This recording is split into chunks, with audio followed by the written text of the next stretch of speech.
Ganbatte kudasai! Let's go.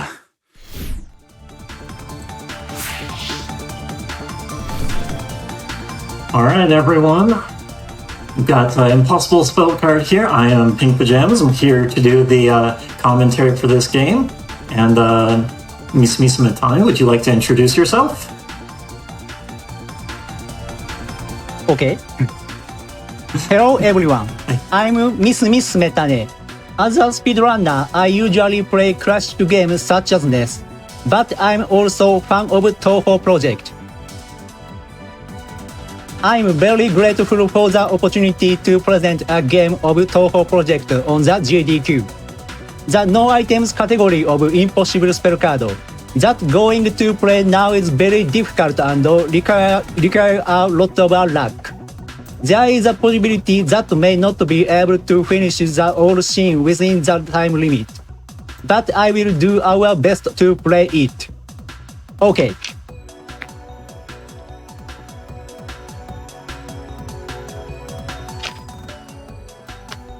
All right. So I think with that, we should be ready to start. So we'll do a countdown real quick of 3, 2, 1, go. All right. So this is we'll call it official game of the Touhou series. And there are a series of shmups or bullet hell games, or danmaku as it's called in Japanese, with a bit of an emphasis on looking pretty while being difficult.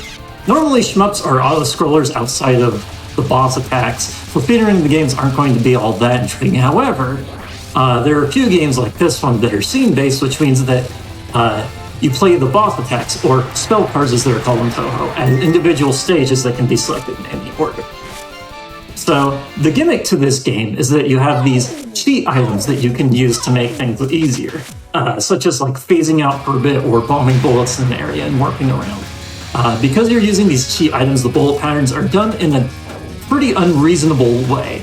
Unreasonable to the point that it's meant to be impossible without these cheat items, but still technically possible. So let me explain some of the basics of the game. The hitboxes on the bullets and the character are actually smaller than they appear, which means that the line of bullets, that they look like can't actually be squeezed, or a line of bullets that look like they can't actually be squeezed through, you actually can squeeze through them. Generally, the white part of the bullet is the actual hitbox, and the character hitbox you can see as a white dot on the character when you're doing something called focus movement, which is where you intentionally slow down to control your movement better. So right now we're on the first day. There's 10 days, and we want to first complete the 4 scenes on the first day. This one is a very aptly named spell card called School of Fishes. I think it looks pretty cool. Yeah, so we need to make sure that we're under the boss so that our attacks can actually hit. And then once we've completed the 4 scenes of day 1, we can unlock game 2, and this is where we kind of see more of the gimmicky spell cards. So here we have Kyoko with a spell card called Primal Screen, and then you have these walls that only affect bullets, which makes patterns that are a bit tricky to read, but it's a completely fixed pattern. So it's once you have it memorized, it's not that difficult to do. And right now you can see Metane is going close to the boss as much as possible, and that's to get as many hits in as possible. And sometimes you want to do like a slight tilt. Okay, so this spell card here is called Extreme Long Neck. And essentially we're playing Snake with Sticky Bonky's head. And we need to move in a way that is maximizing the time that we're under her, so we can get as many attacks as possible. And we got this in basically 1 cycle. The attack pattern is completely based on how you move, and there's no random mechanics. So now we have a 2-3 called Piercing Circle, And this time, Kyoko has the strange wall surrounding us, which changes the movement of any bullets the walls hits.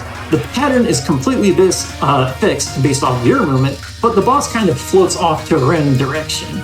And to maximize the damage, you want to move with her, so you're not actually doing the same thing every time. And it is pretty difficult to do. Like at the very start of the spell card, it's easy, but then getting that last bit is pretty tough. Okay, so now we are going to fight Sekibunki again. And instead of playing Snake, we're going to play Jezball instead.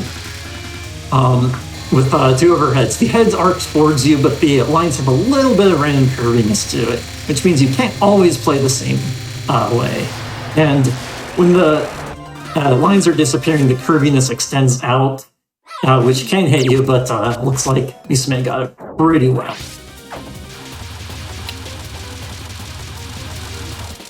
Okay, so normally you want to be under a boss to shoot them, but your bolts can actually spawn slightly under you, so if you're just barely on top of the boss, you can still hit them. That's important here because the bolts are targeted in such a way that the only gap is on the opposite side of you. So we are at the very top and the gap is on the bottom, and now we go to the bottom and the gap is on the top.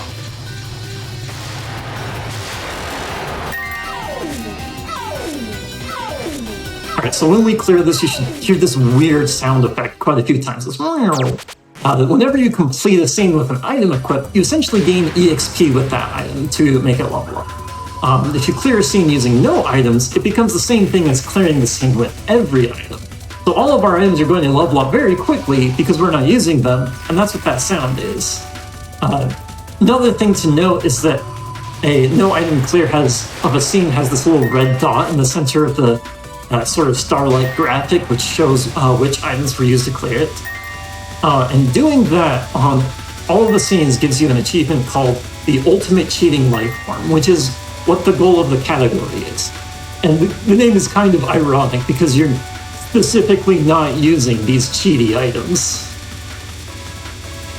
And we have these two spell cards here, which are more or less just normal dodging, but it is really hard to do if you're not an expert or god like Misume. Well done. Alright, here we have Mukul with Firebird Legend of Immortality. This scene's where we see Mukul, who is modeled after a phoenix, and as such, her spell cards reflect that. The bullets here slowly get more and more dense, and when you defeat Mukul, the screen is cleared, but instead of clearing the spell card, she then revives and throws some super fast bullets at you, like we're going to do right now. And then during that resurrection, the timer stopped, and the way to clear the spell card is actually to run out the timer. And what you saw is that Misume actually attacked Mukul down to like one little bit of HP left, and then stop attacking just to make sure you can get that last clear in. And he's doing it again to see if he needs to clear it again. He did not. He's doing good. Alright, so these next three spell cards are kind of actually easy to do without items. Some of them are kind of easy, but this one you need to make sure you get the positioning right. And we're doing this Misume is doing this in a more difficult way because we want to be closer to Yoshika. So that we can maximize the damage. There's actually a way to do this where you can sit in a sweet spot, but that's slow, and we don't want to do that. And then you have this spell card with Sega called Wall Run. This is also kind of easy, but it has a really cool gimmick where the bullet walls close in from the sides and go in until the position of where you're standing when the walls spawn. Once you remember the pattern of like right, left, right, left, and so on, it's actually kind of an easy clear, although that was pretty close. Got a whole bunch of item level ups again. Alright, 4-6, we have Yuyuko with a lovely Cherry Blossom Blizzard. Also is kind of relatively easy, if you're sort of new to shmups, it looks really hard. The weaving Sakura petals have this kind of pattern where the safe area slowly descends. But like once you see that pattern, it's like it clicks in your head. It's really cool. All right, so Sega, this is Sega again with the wall phasing wormhole.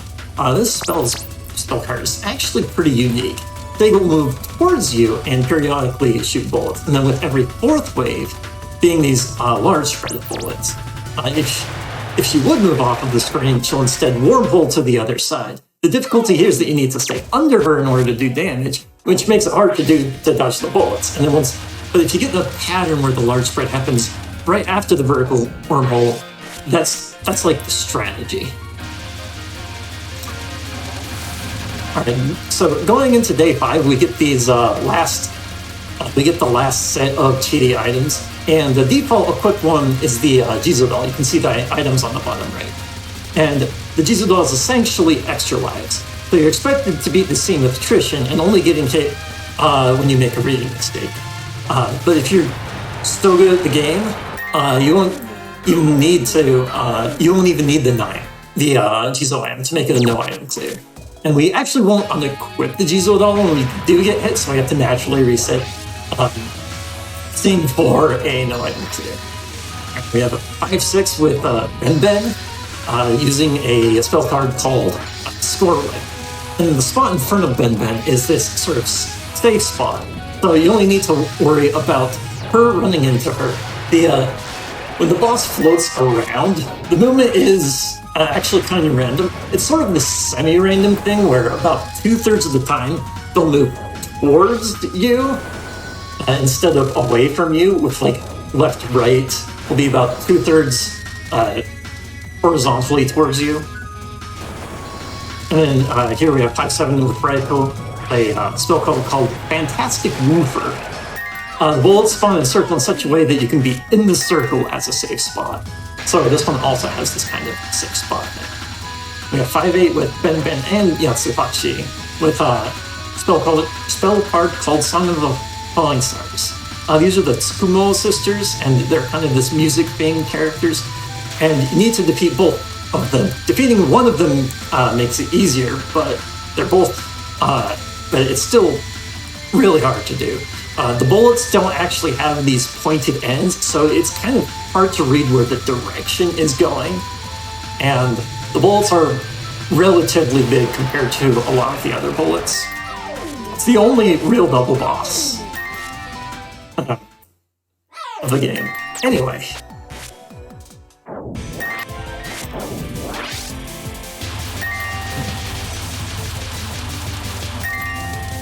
Okay. So going into the 6th day, is a very important point in the run because you get access to these sub-items. The current auto-equipped sub-item is the Yin Yang Orb, which gives you a passive effect where your hitbox size is decreased, or at least it's supposed to be decreased, but it doesn't actually work. Like, you can see on this focus movement that the hitbox is smaller, but it doesn't actually work. The sub-items actually give you a different or weaker effect of the main item when you equip them. So now you might think that using a sub-item would count as an item. It only doesn't count if it provides a passive effect. And out of all the sub-items, only 3 of them give a passive effect. We have the Yin Yang Orb, which was mentioned before, the camera, which increases your movement speed, and then you have the decoy doll, which is what we have equipped here, which turns your normal 4-shot into a spread 8-shot with extra bullets.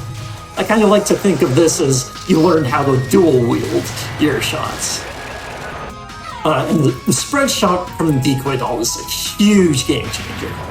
Not only is it easier to hit bosses when you're far away, but when you're in certain spots while you're close, you can get 5 hits in compared to the original. But most importantly, when you're directly above the boss, all 8 of the shots hit, which ends up being a 1.5 times damage increase.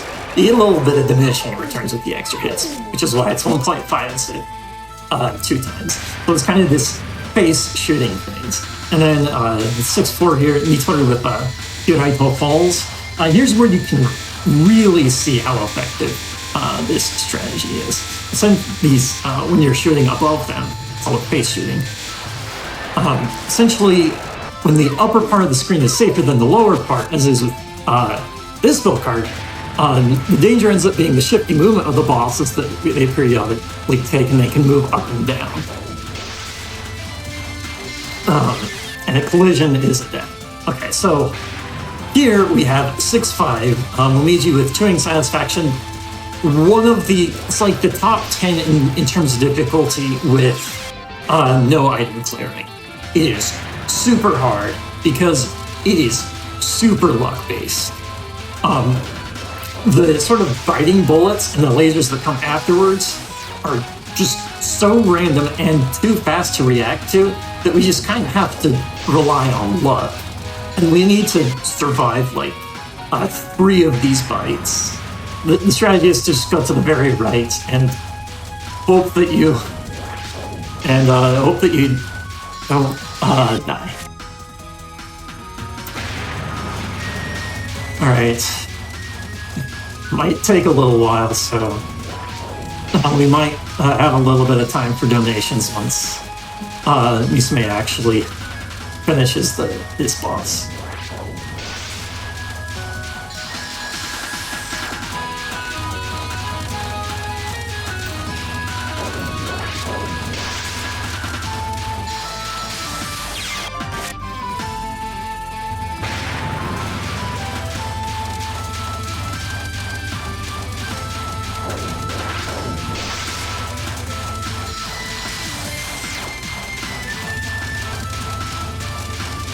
You know, he's really not getting very good luck. Although this one might work. Let's see. That's the first bite. Second bite, okay. One more.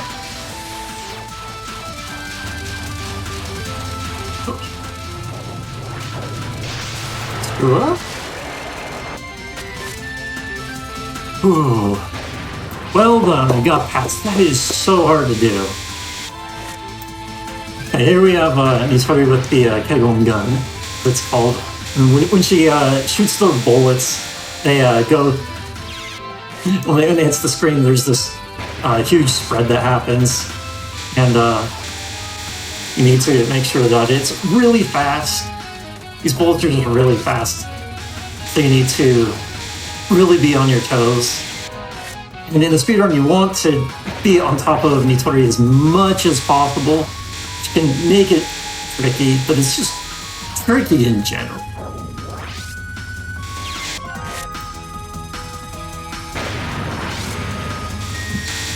It looks like he's trying to play it really fast by staying on top of her as long as possible.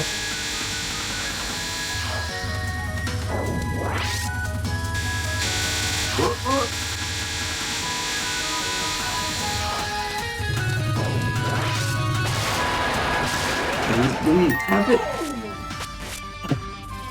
You can see right after the boss dies, they actually float in a random direction. So once you hear that death sound, you're moving away from them because that little extra movement can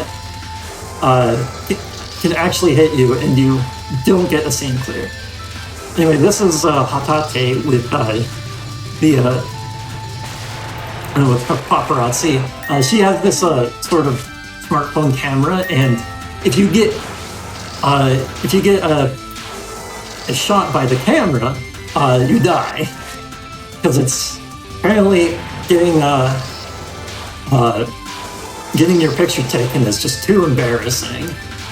Too embarrassing to live in this world. And here we have instant shot journalist with Aya. If you get close to her, she uses the camera. Here we just want to go back and forth, making sure that we get this correctly. If you're really high up, she takes a lot of vertical movement, which makes it a little slow to beat, but we got it. Anyway, the astute among you may have noticed that we did not complete every scene in days 1 through 5. And selected only the minimum amount to progress. That's because we wanted the decoy doll spray shot to help us flow in the harder scenes that we skipped. Which is this one. This is also like top 10 in terms of difficulty. The fact that it's on day 5 is kind of crazy. So here we have some STG concepts, shmup concepts going on here, where you have like misdirection and streaming, but these are like really big arrow bullets that we're trying to stream and misdirect. So what we want to do is we would like to stay under her as much as possible. So we're being really slow while under her, and then when we really need to start dodging, we're going to move to the right side of the screen, or the left side of the screen, the other side of the screen as quickly as possible, so that we can get an easier way to a larger gap in between the bullets. And then the streaming is where you want to move as little as possible in order to still dodge the bullets. It's not, I don't know if you can really quite call this streaming, but that's kind of also the concept here. And what makes this even harder than it looks is, well, because the boss can move more to one side of the screen than the other, and if you're trying to dodge the bullets when she's more on one side of the screen, they actually get a lot thicker. Yeah, this spell card is insane. Another thing that I never mentioned is that like with a bunch of these Touhou games, is at the very bottom you can see like this little red light, and that indicates where the boss is. So you don't have to be constantly looking up to. You don't have to be looking up to figure out where the boss is if you're at the bottom of the screen. So you can still focus on dodging while knowing where the boss is. It's pretty convenient.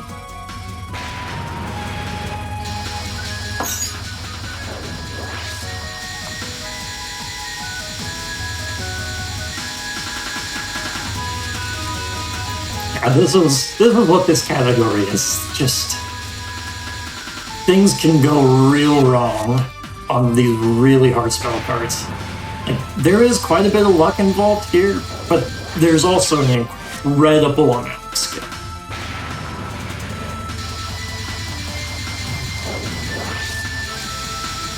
And Misume died there because the boss moved, and so we're trying to maximize the amount of damage onto her. And again, we got unlucky there because she was really close towards the side of the screen. The pajamas, if it's cool, is it okay if I cut in with a quick donation here? Go ahead. I appreciate that. We got $25 from Scylla Forest saying, had to donate during the game that got me into Touhou, putting this towards N++ hard, and Yuma is the best Touhou. We got goals there. I just want to appraise everybody on the situation on that hard level showcase for N++ coming up in a few hours. Currently at $3,465 out of the $7,500 needed. Y'all are doing great, but let's keep on pushing for that. I want to see those donations coming in towards N++, and more importantly, relevant to y'all's interests. I want to read your donations coming in for N++, so everybody keep it going. Back to you. All right, thank you. It's like still a bit of a struggle here.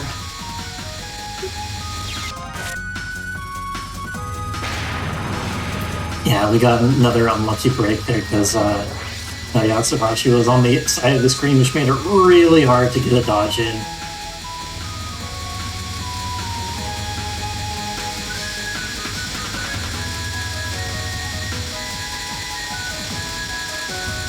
Yeah, and you can also do a slight bit of manipulation with where she is.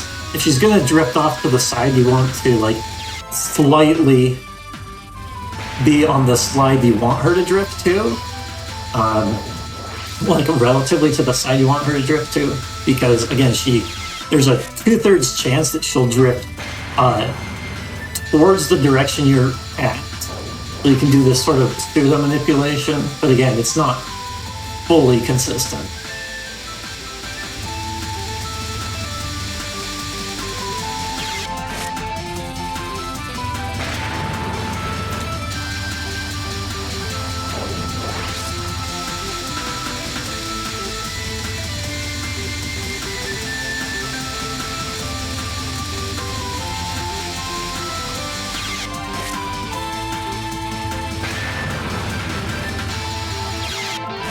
Can't get a good lucky break here.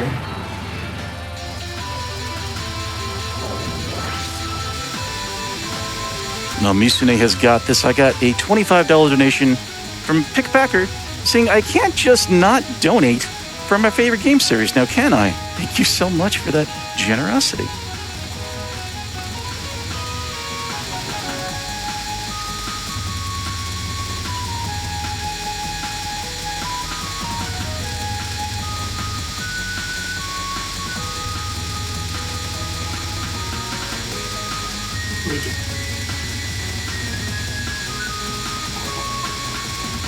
Punching real hard right now. Ooh. Oh. Sometimes those no bullets, you can forget that they're there and dodge those as well, and you can't even read the direction that they're going at because they're not pointed. The notes aren't actually pointed. They just add even more difficulty to them. Like, the insane amount of stamina you need to do this is crazy. And the stamina and the concentration. And there's still a lot more to go. No, this is an absolute display of focus and skill, and we are all here for it. We have Buddy with a $50 donation, simply standing by what they see saying, "Let's go!" And yell in chat, yeah, if you are quite stymied by what you're seeing, I can see chat popping off from time to time. If you just want to just put your elbows on the keyboard, just elbow roll the keyboard while you have your head in your hands, just being astounded by what you're seeing, go ahead and put that in your donation comment and put it towards N++. It might be red. I'm just saying. There's a chance. Let's get that incredulity $5 train going for N++, everybody. We can do this. Thank you.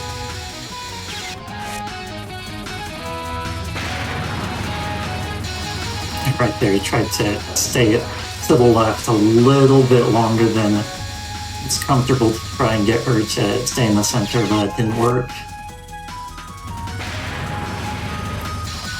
Sometimes you hit this wall that's so hard to dodge.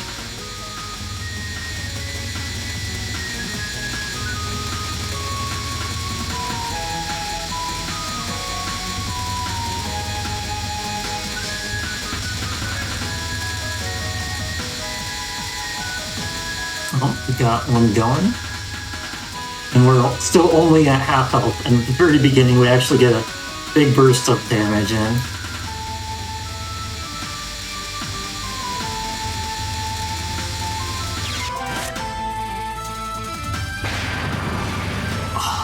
Again, those notes, you can't see the direction they're going. You're so focused on those arrows.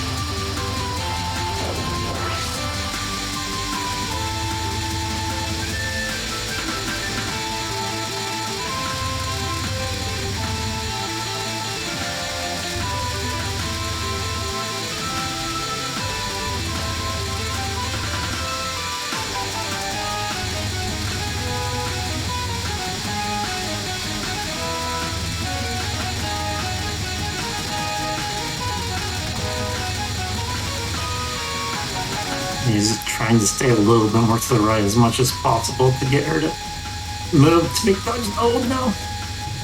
Oh no. Okay, one or two more.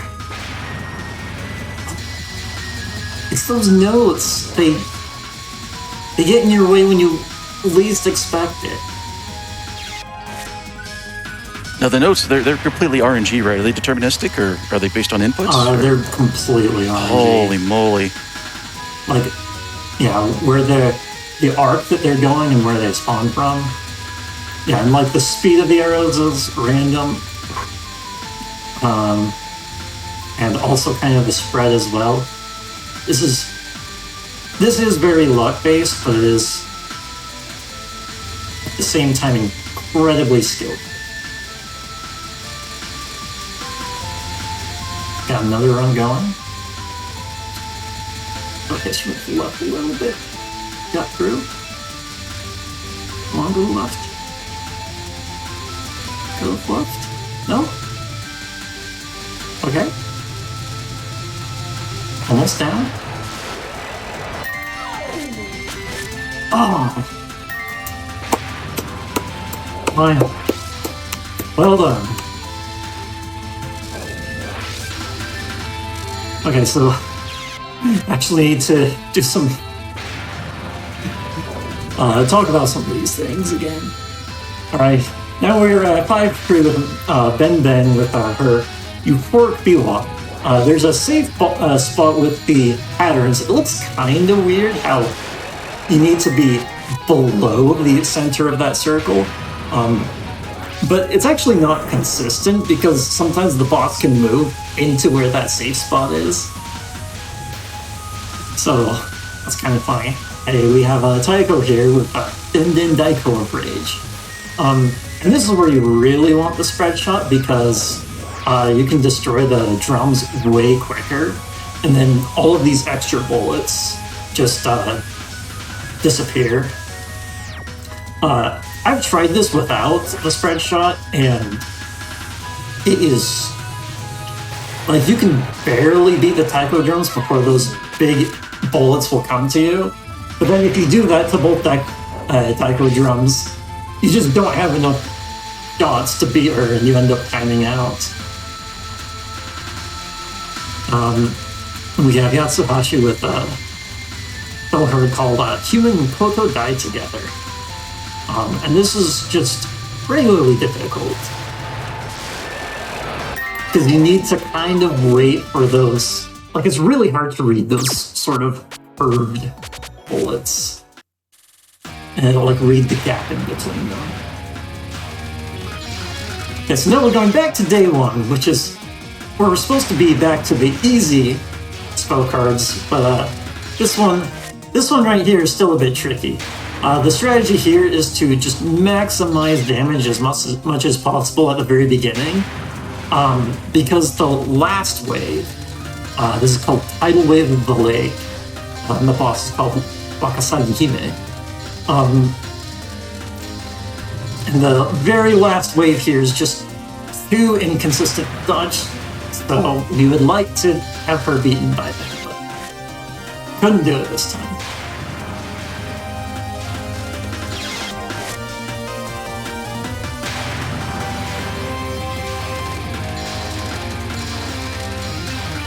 And here is where the luck aspect is involved.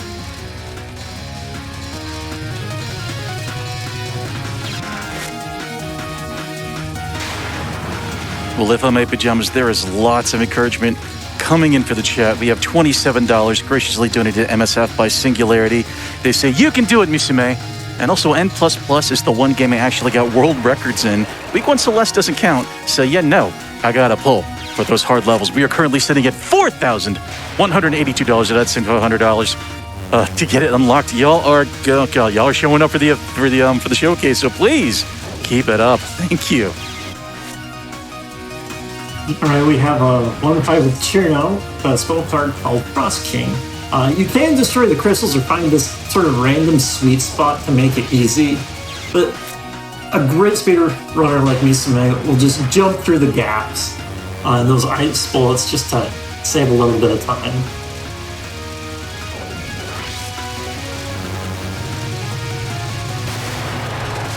Like, the fact that you can dodge bullets, they're so fast like that. It's so insane. And not only that, he's doing this in terms of a speed run, which you have to have lots of guts to be able to do that, and a lot of focus and stamina. Okay, here we have Sekibunki with a Hell's Ray, and this is also just playing hard, period. And this is another one where you kind of need this spread shot in order to make it realistically possible. We just destroy her heads there. And then we have Infinite Nyonko here with Kyoko. This is where you really see the shmup concept of screaming, where you're like moving as little as possible to dodge the bullets that are targeted right at you. We're doing a little bit of misdirection where we're making this gap, like we're doing on the top of the screen there.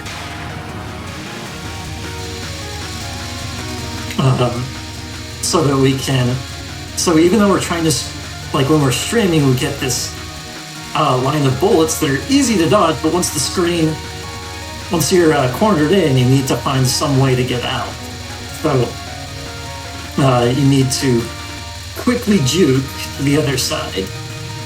Gotta do another juke, maybe? Get lucky, maybe?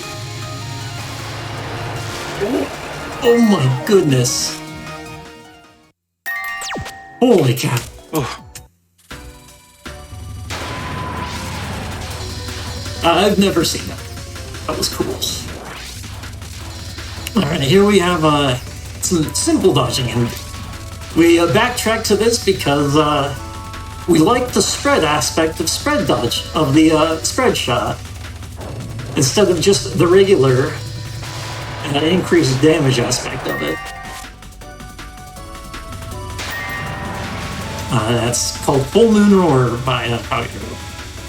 And here we have Penny with 20xDX and Afterlife Odyssey. And this is so satisfying to play. Like, when you play this on your first playthrough, it is... you'll, like, try to do this strategy, and it's so good to dodge the patterns.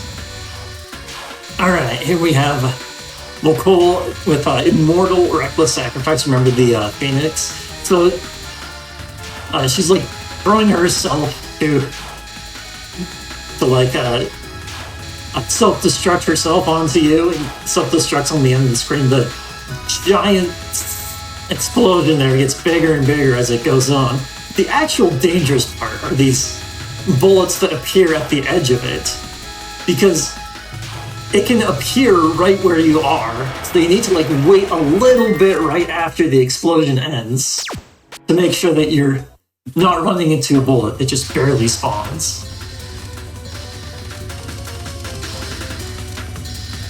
Alright, we have Yuko here with just regular Danmaku, or regular bullets, and see these red bullets that she shoots out that just stop there, and then you have the butterfly bullets there. And that circle there is the full hitbox. It's normally in these games, the hitboxes are smaller than they seem, but not with these. And the butterfly bullets, they do technically have a direction to them, but it's so faint that you can't really see them. And this one, super quick, because the way it's supposed to work is that Yoshikaga there is the meat shield and Sega's the actual target, but if you just face shoot Sega down before anything starts, you just win. Okay, so now here we're at another really difficult one. Another really top 10 difficult. We have these butterfly bullets, they're really dense. And it is just really hard to read, and there's quite a bit of randomness to it. And again, you can technically see a direction to the bullets, but it's really faint, And when there are enough of them stacked together, you basically can't see it. And that was very well done. Getting it like, third try there? That was very good. Wow. Okay, now the backtrack is done. We're going to day set. Here we have Marisa with the Wide Master Spark.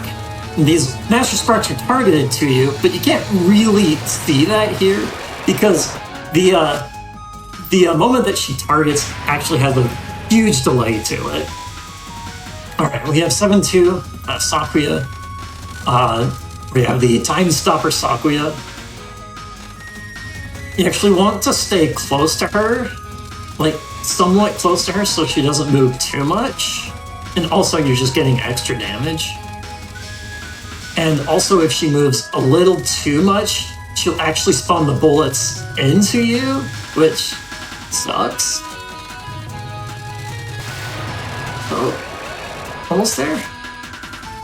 Okay, you really did not want to have one more wave happen when you're in the corner there. But at least may. Let's go. And so here we have like these really cool sort of these spell card patterns where you're not just at the bottom of the screen trying to dodge all of the patterns, but here you're in the center. And like you have things like that where you're spinning around just because that's what you need to do. And getting those emergent patterns when you're dodging is just a lot more fun than just sitting there at the bottom. Okay, we have this spell card here, which is really difficult to like understand. It's not the most difficult once you understand it. It's called Bind Snake, come on. And the vertical lasers will like turn 90 degrees inwards towards the center at random points on the axis. And before it makes the turn, it will collapse into a single point, and you need to use that sort of collapse time to find a space to dodge. And sometimes you can get trapped in, and you can only move left and right, and sometimes you have to hope that you're not squeezed in.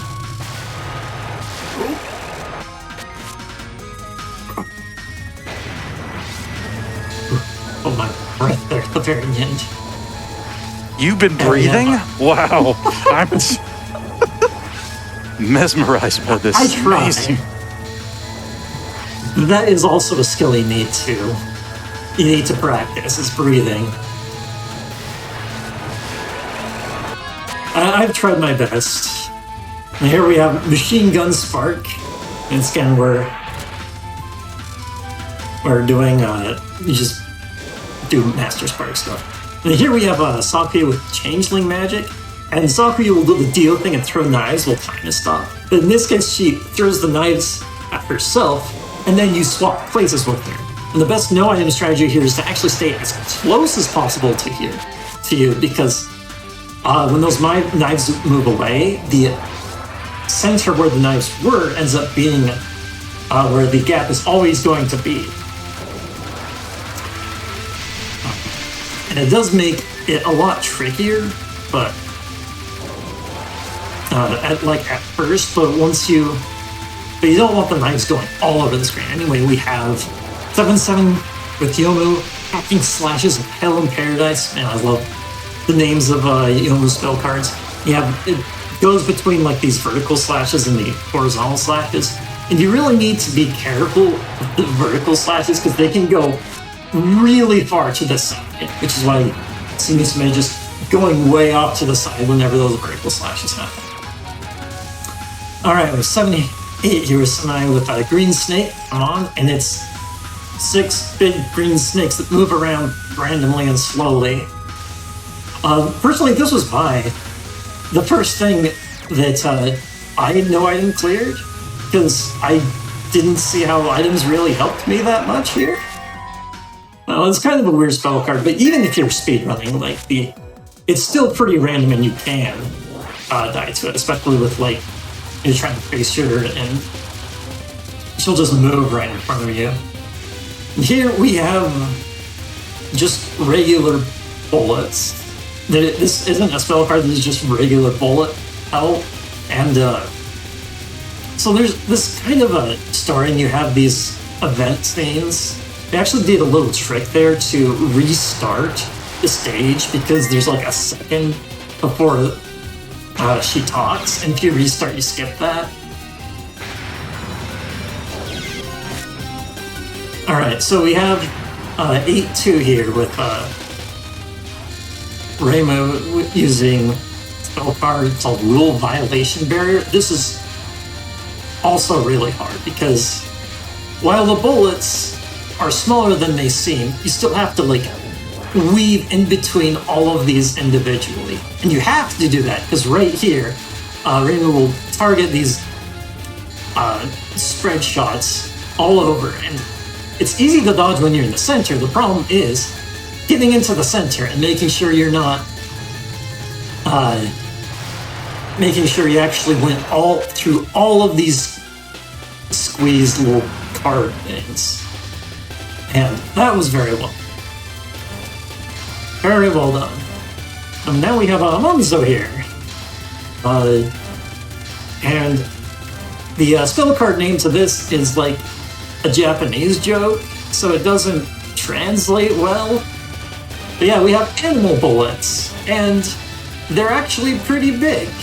The hitbox to them is as it actually looks, so they're pretty big. Alright, now here we have another one of the top 10 difficulty ones, which is called like Little People's Hell. And it makes it feel like you're really big, even though, like, when you first saw this, it looks like you were really small. That hitbox feels really small, but now you feel really big. And here you just have to dodge. And there's actually this little trick you can do with the movement, where if you move diagonally, you actually move less in either in any of the cardinal directions. It's kind of like the whole hypotenuse of a triangle thing to reduce your speed. So that's a trick that you can do to move slower to get like that extra little finesse in your movement.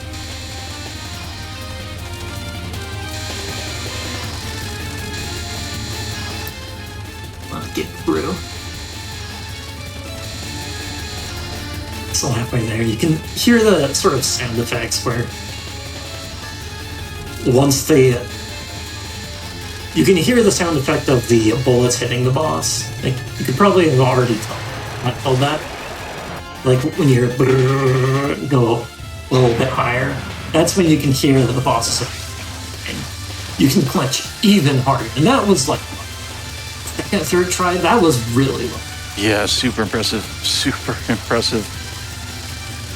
All right, here we have a Persuasion Needle, and she'll move directly towards you and shoot these really fast needles. Thankfully, you can know exactly where they are, but she'll just shoot more orbs if she's shooting the needles as well. And that's kind of how this one works. And here we have another top 10 difficult called Humans Are Nice. And it's a very not nice spell card because the human bullets there are very big and they move in very random directions, including some kind of random art. And you can't really read where they're moving very well, and it gets very dense. So a pretty good run right here. Oh my goodness. First try. Yo. Wow, that was impressive.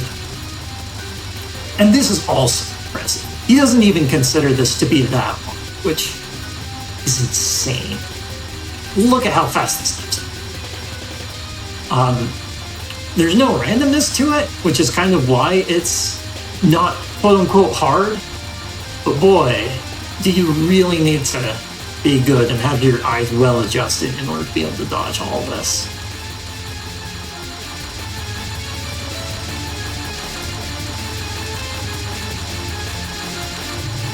yeah, I'm just always just so impressed by this. The fact that it looks so easy for him. Like, I don't get how easy that is for him. It's insane. Alright, we have a run day 9 out of 10. And we have Kanako here with Rising Onbashira. And this used to be like one of the most difficult ones for no item clear until we found this strat where we just move really quick to actually dodge those French fry spread. Because if you try and go in between them, you're just kind of stuck into this double hallway that you can't control. But if you do it exactly this way, it's not as hard, but you know, everything in this is still really hard. Alright, 9-2, we have Jade Break, which is kind of a long one. It doesn't look that hard, but it gets hard. You have these large bullets, and the thing is, while you can do a lot of damage with the kind of face shooting thing, that's like your only way that you can do damage. And she'll periodically drift in a different place, and you need to have the timing correct so that she doesn't run into you. Oh, by the way, I love this one. It's called Ancient Shit, where it just goes on a boat. We get an extra bit of damage, and this is where spread shot's really good. We want to make sure we get under close on voila, and speechless. That was so close. Holy cow. Okay, I need to be the one commentating here. So we have Suika here with a called Imp Storm. So she makes all of these mini Suikas, and this would be really hard to do if it wasn't for the fact that when you actually destroyed the mini Suikas, it does damage to the main Suika. So with Spread Shot, it's not that bad, and you need to make sure to hit the mini Suikas that have been there the longest, because they'll shoot more. And here is another one of those absolute hell spots. Top 10 for difficulty. So again, it's very luck-based. Those red bullets that have explosions, they just move randomly. And sometimes that explosion that happens, you just won't have any place that you can be.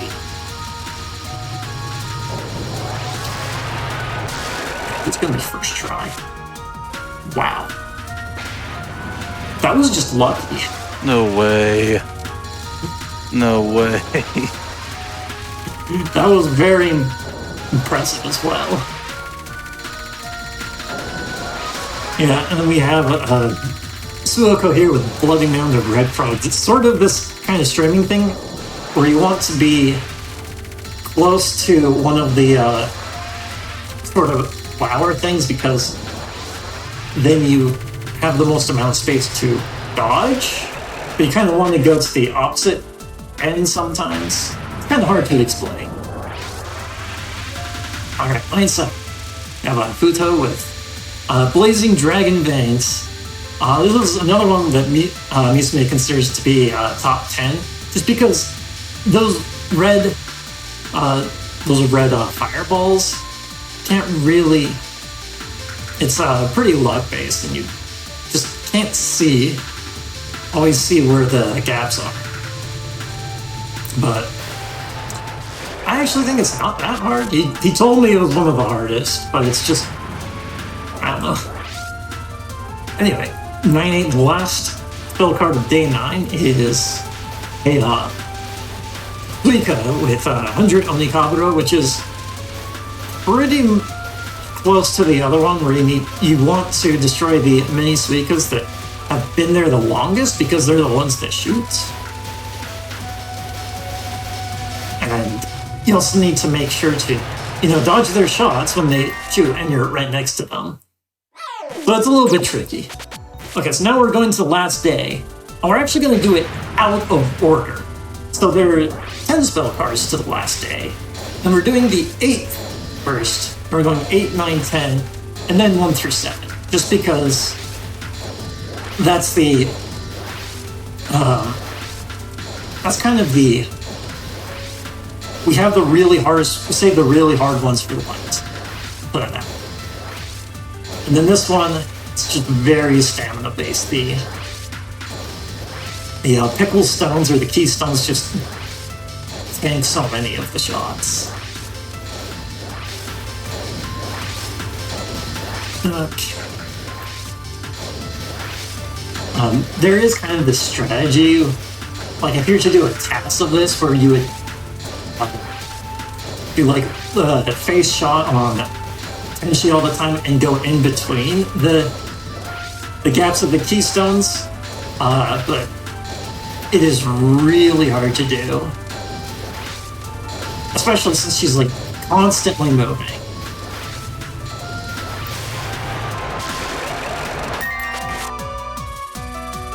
Okay, got past that one. That's like one of the easier ones for day 10. Okay, here we have a vampire game of tag. And you don't want to be tagged by her.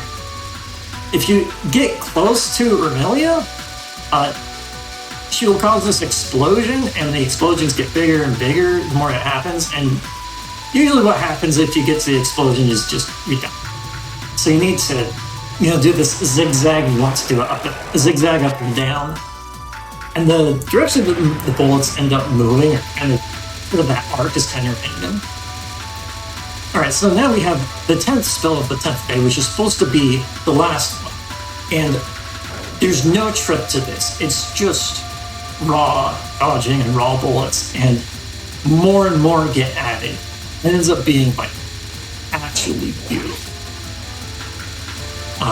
It's called Casebook of Luck, Resilience, and Perseverance by Yukari.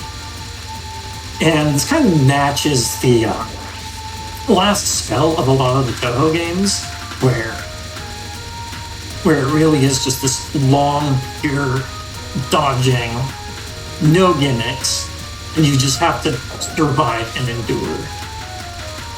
So that's kind of what this is. In fact, I think it's kind of a copy of another one of the spell cards in the other games that she's in, but it's like a more difficult version. And just the fact that Izumi can do that, like, no problem, he doesn't even have to think about it, is crazy. It's such a testament how good he is. Alright, so now we're going to 10-1 Byakugan, with Finding Laws Bahari, where all of these lasers are in set patterns, and the jelly beans are aimed at you, so there's no actual randomness. If you just follow the same pattern, you can get it. The difficulty here is memorizing the pattern, which is actually pretty difficult. It is not intuitive how those the patterns of the lasers. Alright, 10-2, we have Miko with spell card called My Way is That of the Heavens. Or I am the way. There's no good translation. It's actually like a super endurance heavy spell card. I think it has the most HP out of all of the spell cards.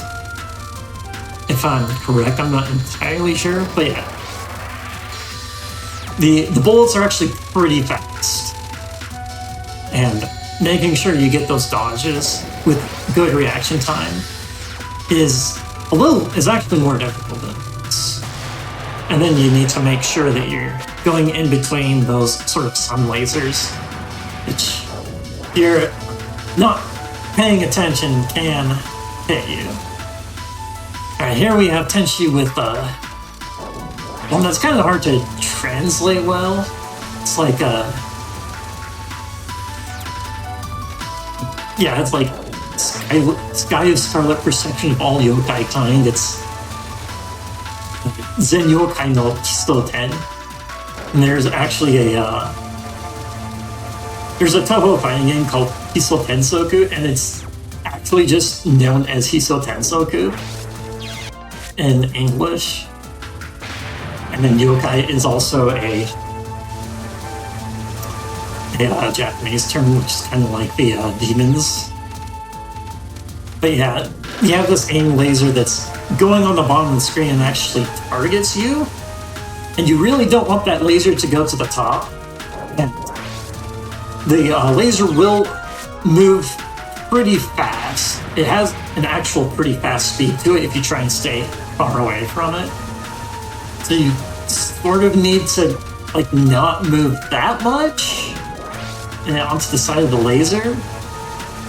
And because that kind of restricts your movement, it makes this so difficult because like the bullets get super dense and just keeps getting more and more dense. Yeah, you really want to avoid the laser hitting the top and having all the bullets splash all over the place. Just want to keep them towards the bottom as much as possible. Because that's just kind of where most of the space is.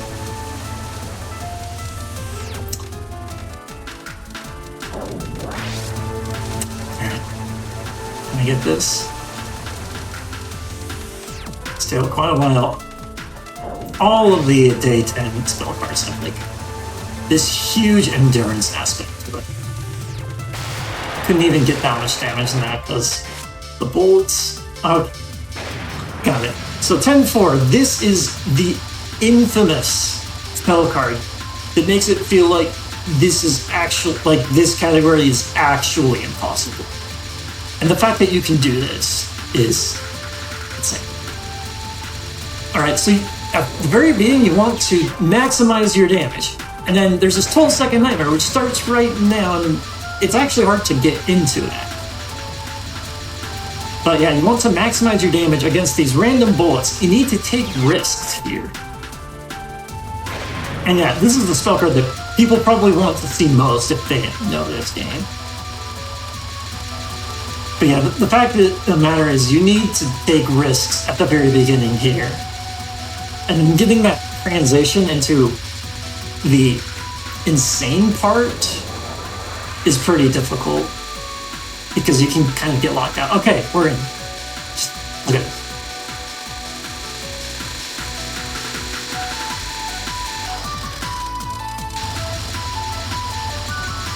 $12. And Remilia wants to be, you want to have Remilia at like below 50%. So the second time that she does that 12-second nightmare, because she's in a different position, you can't do the same thing. So technically those bullets are static. And by the way, that dodge is harder than it looks because you have to do this sort of oval shape using digital inputs. And you have to be very precise. That's harder than it looks, you say? Yes. That's what's so insane about it. Wow. Okay, and we have 10-5. Yukari with Impossible Danmaku Barrier. These bullets, this one is one where the bullets are so tight. It has the tightest squeeze that you need to do out of every spell card. And is he gonna like get this so quickly? This is one of the hardest ones. And you really like the pattern has a reset here. You really want to get it before the second pattern starts again, because that second pattern is really hard. Wow. I couldn't even explain it. I couldn't even explain the whole thing, and he just went right through it as if it was nothing. And it's so hard. I wanted to explain how hard it was, and I couldn't because he just went past it. Anyway, there's more to come. There's a few more left. 2 more left, and we have a 10-6 Byakuran Eyes of Brahma. The lasers are the same every time. So again, the difficulty here is remembering where the lasers are. It's so hard to remember that. But like if you know where the lasers are going to be, you know where the save spots are ahead of time, you can just do it. But yeah, at this point, you still need to have concentration. This is kind of the breather before the actual final boss. Here it is. Has a weird name to it. The 17 Art of the Constitution bombs. Everything here has a luck aspect to it. The boss moves all over the place. The bombs that shoot the lasers are random. They go to like this random spot on the bottom. You have the sort of hard bullets that are also random. Like the lasers make it so that trying to find a safe spot is really hard because that sort of curviness to it. And to actually survive, you need to stay on the top of the stage. So you have like only a little bit of time where you can do damage. And if you're trying to maximize damage, holy cow, that was a punch right there, just looking at it for a bit. So if you want to maximize damage, you want to play this more risky, and thinking about playing this more risky is... Oh, that didn't count because there's like this little bit of time right after you beat the boss where you can still get hit. And that is such a heartbreaker. Ugh. Like, that would have been so good. So insane if you get it that quick. Like, I hyped this up to be the true final boss, and like, this really is the true final boss. Like that 12-second nightmare, or fitful nightmare that you saw, that's not the final boss. This is the final boss.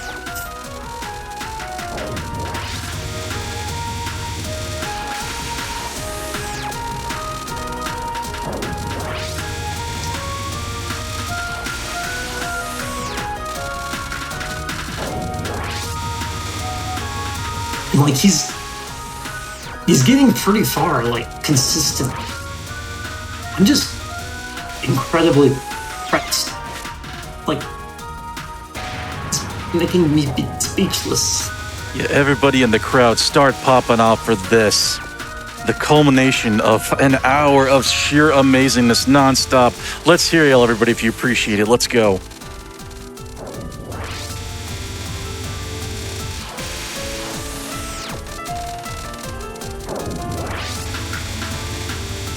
And of course, I can't forget you amazing donors out there. Now, full disclosure, me and Pajamas tried to work out some donation breaks. Pajamas was like, oh, this is going to be a spot where we'll have time. No, Nismi's going to be doing first try on these all the time. This is ridiculous how well he is playing today, as you can see. But we have ourselves, let's see, Kakefume with $25 saying, Touhou fan of over 11 years. So glad to see it in full glory in GDQ. Yeah, we are seeing it happening. It is amazing. Thank you so much.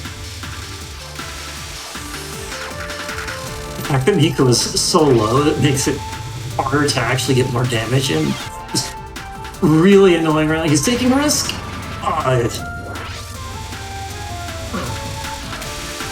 Another heartbreaker.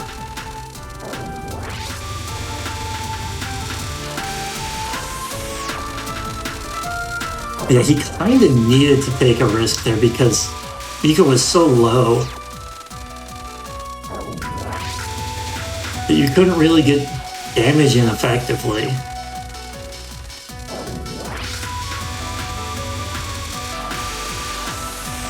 If I may, we have $25 from Kamaji saying, loving this super difficult looking Touhou run by Sumitene. Also looking forward to seeing N++ get destroyed later. Let's get that hard level showcase unlocked. Yeah, still moving, still alive. Currently at $4,500 out of the $7,500 needed. Less than $3,000 away.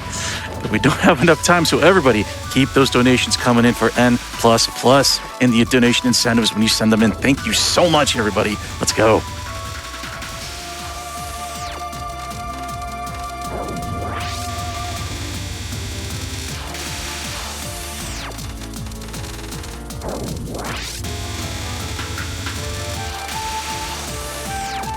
Miko is still in an okay spot, but he's still kind of taking risks. Oh, I mean, that was lucky. Still like a about halfway to go still. It was so long. It's so mentally taxing.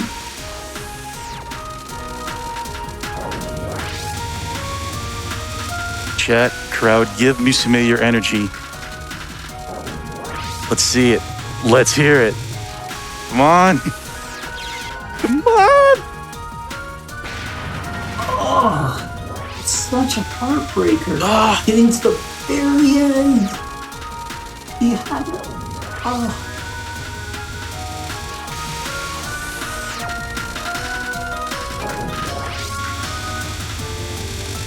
And like he tried to stay safe there instead of taking risk at the very end. He still got hit. So like even if you try to play risky or try to play safe, there is no safe. That is the most. There isn't safe. That's the most perfect encapsulation of Domnoko I've ever heard. There is no safe. Whew. Ooh.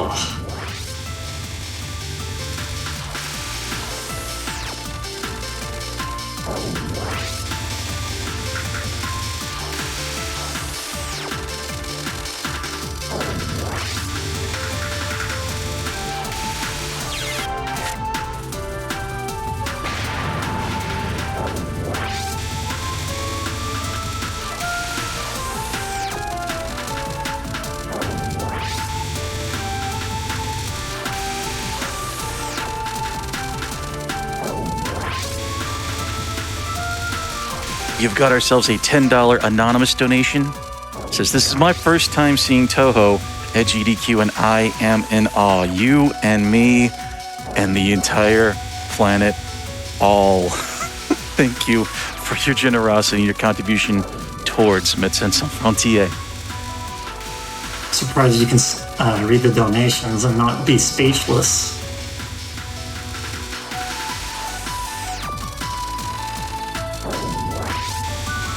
All right, we got let's see. Got $25 from Sentinel, seeing big Touhou fan, ready to see Impossible Spill card get turned upside down, and also bouncing at the thought of winning those Fumos too. Yes, you see there how absolutely mighty that both Reimu and Marissa are? Don't you want those Fumo plushies in your house, protecting you from all these particles on the screen? Get your 25 donations in, and again, put them towards meeting N++. Let's get it in, people. Let's do it. That was time. Whew. So good. That is so insane. And I think he's going to show off, like, yeah, at the very end there. Number 70. The ultimate life. You beat this without the fact that you can clear this off being items, that, like, so, like, I would love you to, I'd love you to tell me that you became the ultimate cheating life for the Zuma Maker set. Okay. Go ahead, Misume. Okay. Sorry, but I did not run very well. However, this will be a very good experience and memory for me. Impossible Spell Card is a fun game with a good level of difficulty when played with items. It is also available on Steam, so please give it a try. I would like to express our sincere thanks to pinkpajamas, operational staff, and all of the audience. Thank you.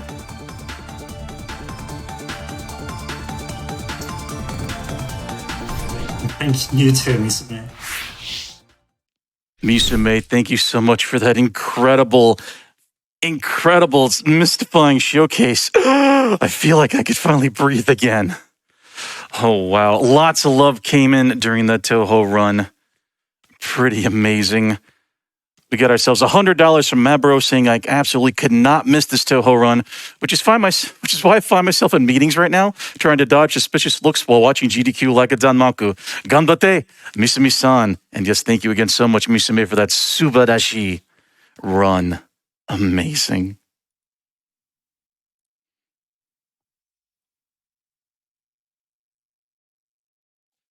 All right, everyone. And hey, we got some serious fun setting up for the next run when we return. So don't go too far away. Summer Games Done Quick 2023 will be right back.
Hey, and welcome back, everyone, to Summer Games Done Quick 2023, raising money in support of Médecins Sans Frontières. We are currently setting up a mod to punch his way through Shatterhand and a little bit truly underrated classic of the NES library, which y'all are going to enjoy. But this gives me a bit of an opportunity to read a few of these donations that came in during Touhou. Lots of love for Musume, completely warranted, an amazing run. We got ourselves a Aegis Star with $50, saying this Touhou run is too impressive to not donate. Truly, that is certainly a mood. And we actually did have someone who actually not face rolled, but elbow rolled his keyboard in incredulity during that run. We have King Seamus with a $25 donation saying, "Here's a message from my elbows. Good morrow, friends. I hope this message finds you well. Give my best regard to the runner. Sendeth this donation to N++. Yours truly, King Seamus's elbow." Thank you, King Seamus. Your elbows are pretty amazing. We're less than $2,500 away from getting that hard level showcase in for N++. Y'all are going to make some very happy individuals out of both Pepsi and Zando. Their synergy during this showcase is going to be amazing to watch by itself. and then we add the hard levels on top of that. It's going to be some good stuff, my friends. Well worth the price of admission. N++ is now on the lines. Get cooking, chefs. Yes, chef. Yes, chef. Yes, chef. Yes, chef.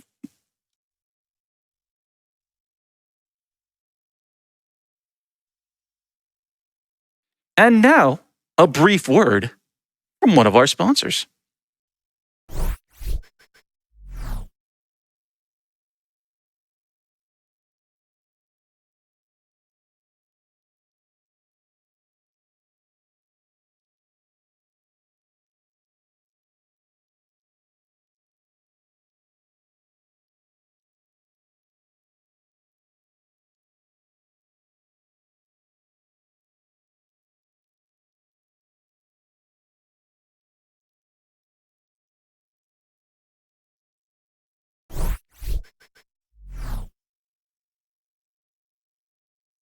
Games Done Quick is also proudly sponsored this event by PM Studios. Hey, we have ourselves a sponsor message from PM Studios. They say, looking forward to more brilliant runs and memorable moments this year. Best of luck, runners. And to all the indie fans in the crowd, yeah, they know who they're talking to. Come see the PM Studios lineup featuring our hottest indie demos. We got a bunch of URLs here. Let's go and knock them down. bit.ly, that's bit.ly/EPC-Steam. bit.ly/exophobia-Steam, bit.ly/Let's School, LETS School-Steam. And hey, join the PM Studios Discord at discord.gg/PM Studios. Thank you so much, PM Studios. Y'all are great.